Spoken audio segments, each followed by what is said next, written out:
What's up Sobat Clickers and welcome to Klik Talk program TV paling ngeklik. untuk ditonton. Bersama saya Muhammad Farhan Abdullah sebagai host Dan saya Taufik Hidayat sebagai co-host. akan menemani waktu luang kalian selama 30 menit ke depan. Nah Han, acara kita ini kan baru pertama kali tayang ya. Betul. Nah kita ini sekarang mau ngapain aja sih? Hari ini kita akan berkenalan, membahas para pemuda-pemuda berprestasi, menginspirasi dan pastinya mengedukasi kita semua dong. Nah bener banget, jadi tamu pertama kita kali ini bakal ngundang salah satu purna finalis ajang Mojang Jajaka saat dia duduk di bangku SMA. Nah jadi dia ini tuh berhasil mendapatkan gelar Jajaka Motekar atau kreatif berbakat. Wah, penasaran ya Jajaka itu apa? Langsung saja kita panggilkan. Ini dia Jajaka Motekar, Pranata Yuda.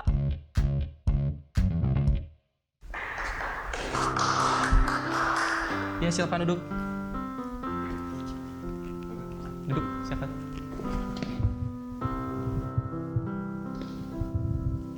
Yuda, gimana nih kabarnya? Pasti sehat dong? Alhamdulillah sehat. Alhamdulillah. Nah mungkin dari para sobat Clickers masih pada bingung gitu yang di rumah. Mojang Jajaka itu apa sih, sebuah program atau sebuah kompetensi, boleh diceritain? Ya, jadi Mojang Jajaka itu sebuah paguyuban.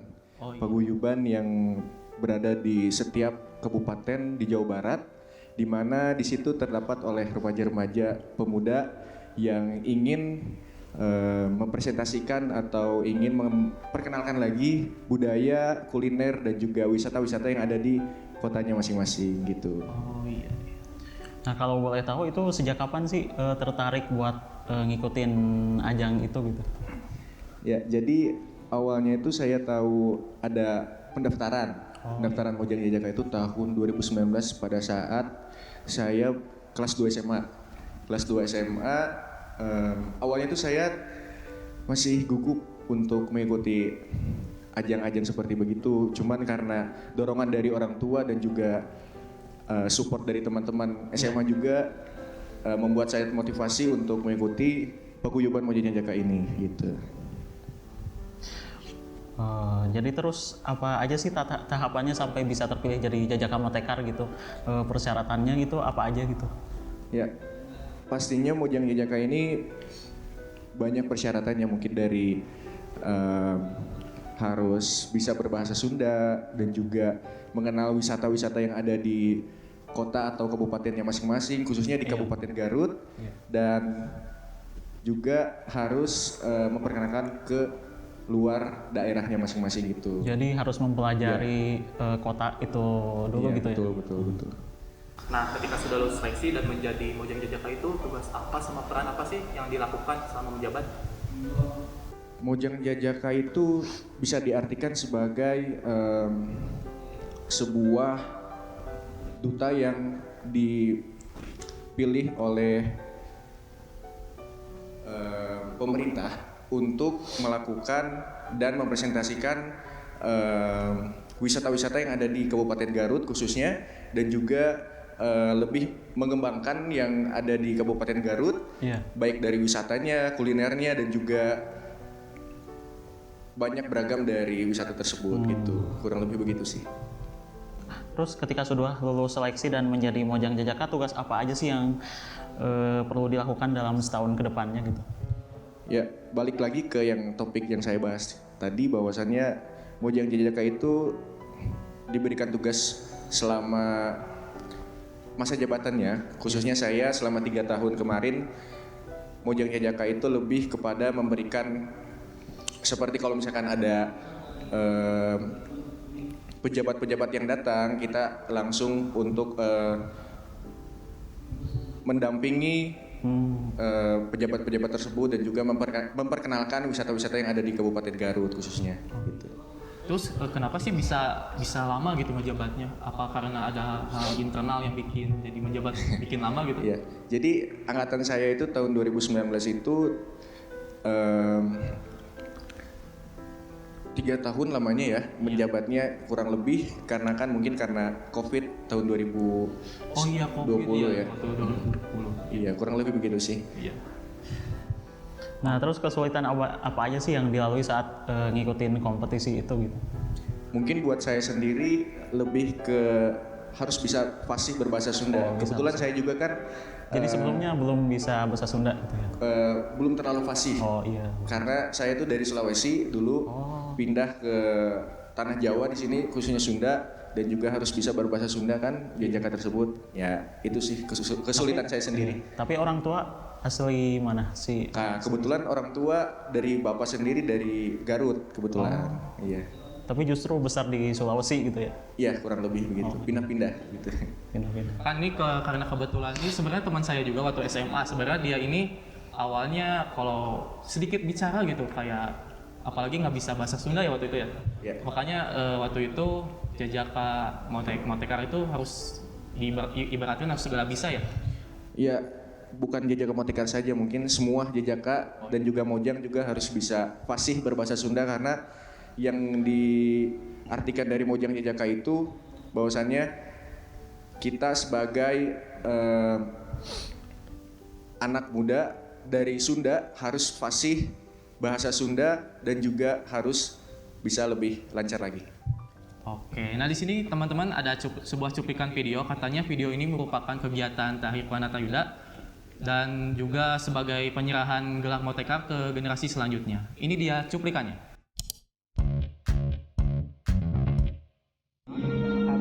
Kira-kira siapa pilih dewasa? Jajakannya siapa?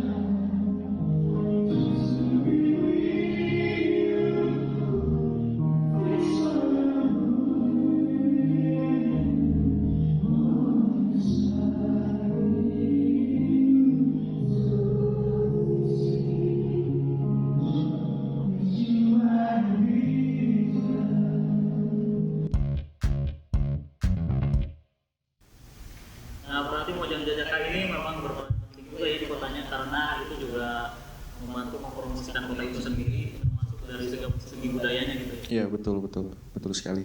Oke, nah setelah ini kita akan kedatangan tamu tentunya dari tamu kedua Duta Genre. Pokoknya jangan kemana-mana, tetap bersama kami di Klik Talk. Klik this out.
Welcome back to Click Talk.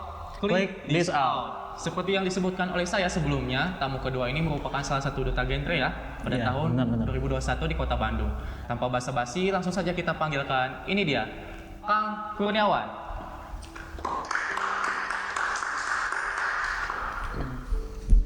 Silakan duduk, Kak.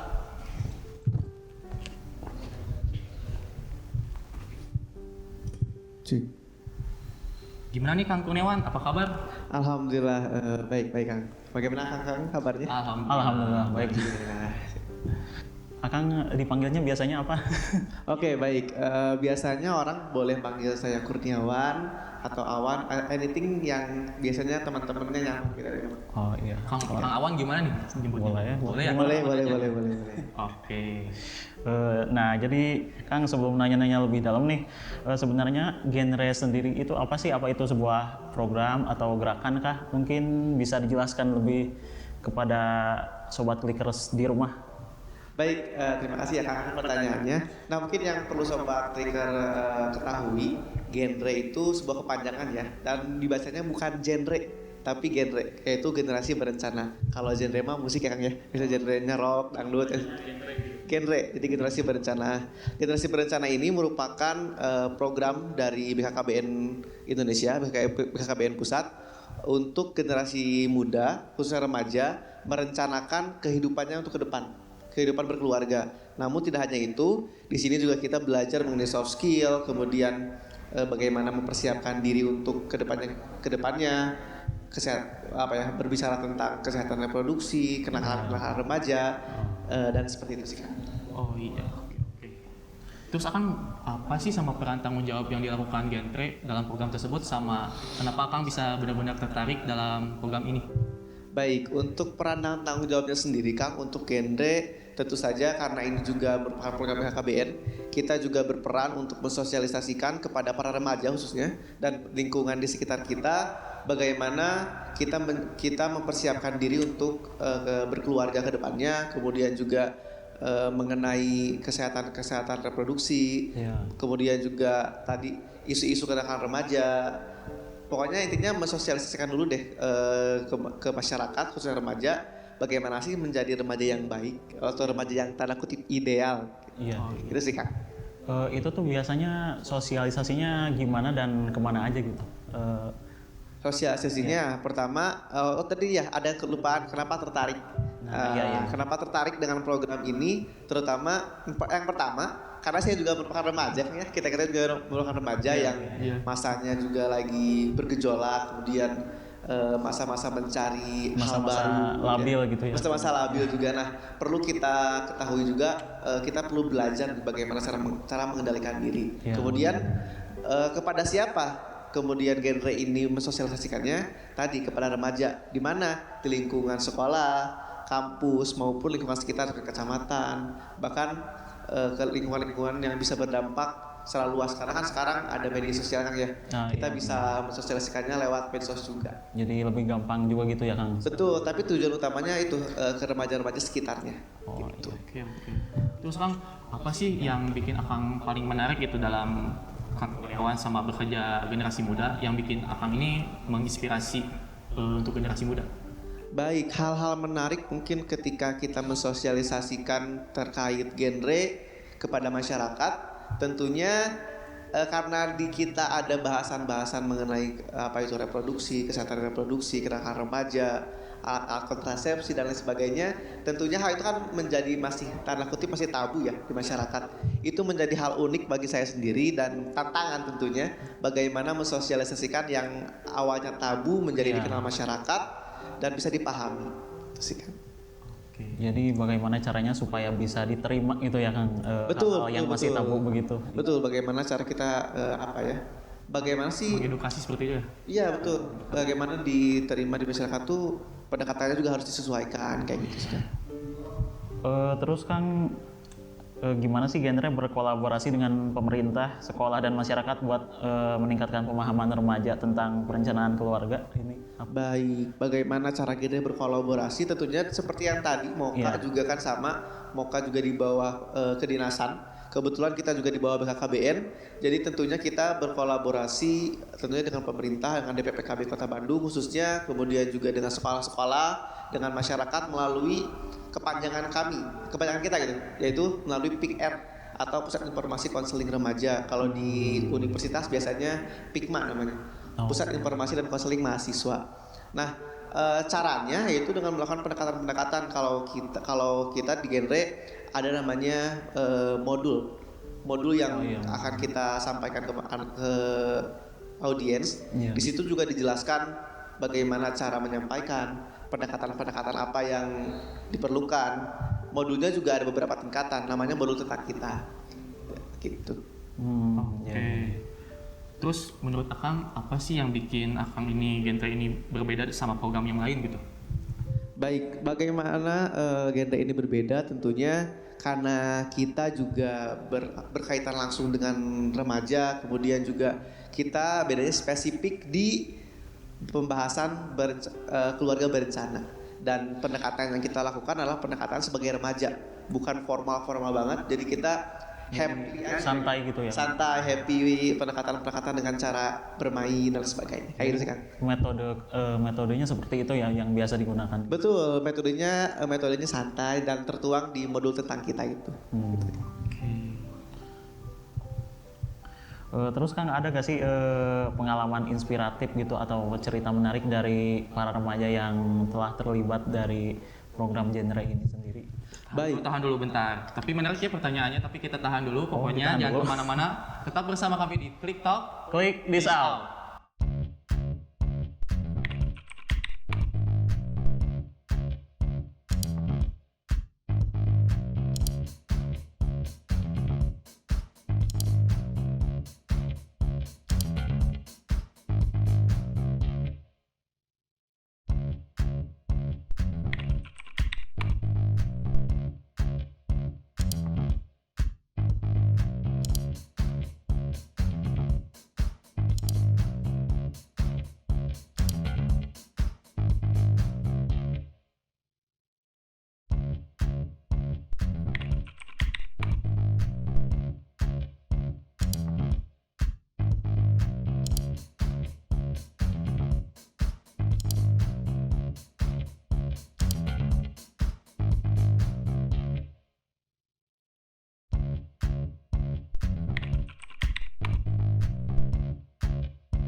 tapi tadi bertanya soal apa sih ke Kang Kurniawan?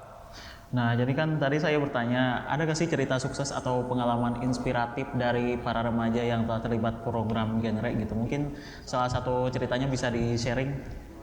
Baik, terima kasih pertanyaannya. Nah, mungkin saya akan menceritakan satu kisah yang menjadi inspirasi juga buat saya. Satu orang menjadi inspirasi juga buat saya, yaitu teman dekat saya sendiri yang namanya Ade Setianingrum Sutrisno atau bisa dipanggil Arum.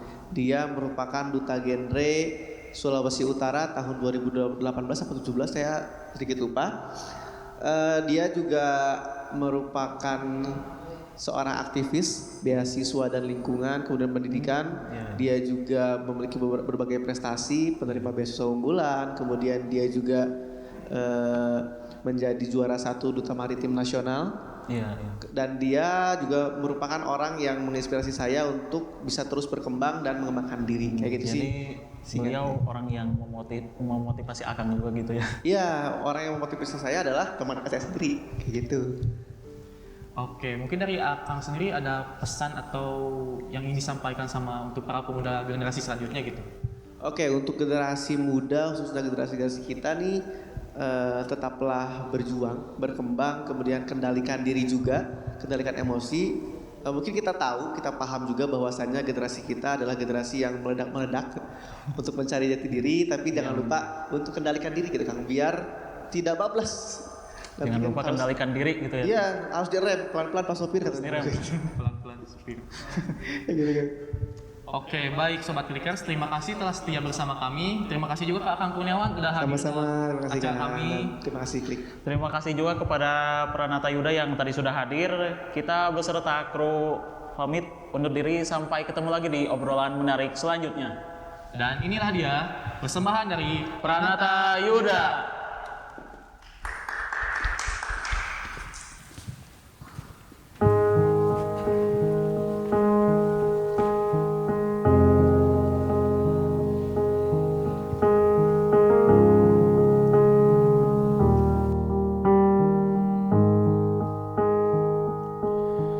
There goes my heart beating, 'cause you are the reason I'm losing my sleep. Please come back now. There goes my mind racing, 'cause you are the reason that I'm still breathing. I'm hopeless now. I'd climb every mountain and swim every ocean just to be with you and fix what I've broken. 'Cause I need you to see. 'Cause you are the reason.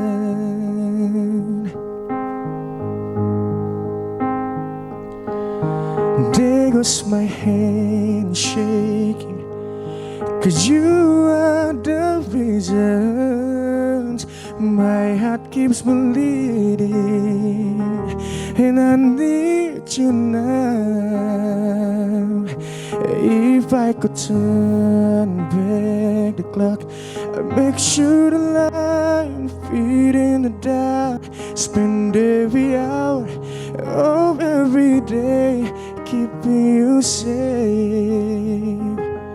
I'd climb every mountain and swim every ocean just to be with you and fix what I've broken.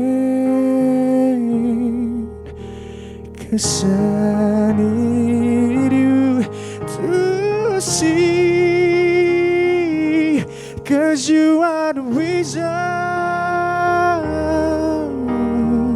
Ooh. You are the reason.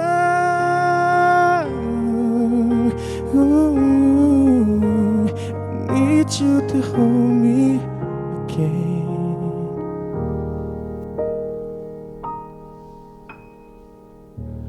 I'd climb every mountain, swim every ocean, just to be with you and fix what I've broken. 'Cause I need you to see, 'cause you are the reason